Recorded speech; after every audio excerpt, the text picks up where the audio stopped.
కన్ను నిర్మాణం. మన కన్నులో కంటి రెప్పలు, కనురెప్ప రోమాలు, కనుబొమ్మలు, అశ్రుగ్రంథులు ఉంటాయి. కంటి ముందు భాగాన్ని పలుచటి కంటిపొర కప్పి ఉంటుంది.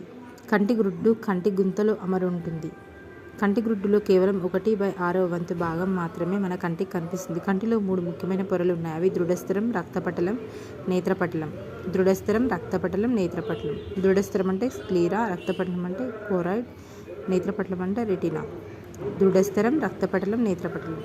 దళసరిగా, గట్టిగా, తంతుయుతంగా, స్థితిస్థాపకత లేకుండా తెలుపు రంగులో బాహ్యంగా ఉండే పొరే దృఢస్థరం. దృఢస్థరం ఉబ్బి శుక్లపటలాన్ని, కార్నియాని ఏర్పరుస్తుంది. దృఢస్థరం యొక్క కొనభాగంలో దృక్ నాడి కలపబడుతుంది. Optic nerve.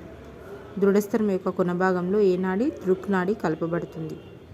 రెండవ పొర రక్తపటలం. ఈ పొర నలుపు రంగులో ఉండి అనేక రక్తనాళాలను కలిగి ఉంటుంది. తారక భాగాన్ని తప్ప కంటి యొక్క అన్ని భాగాల్ని ఇది ఆవరించి ఉంటుంది.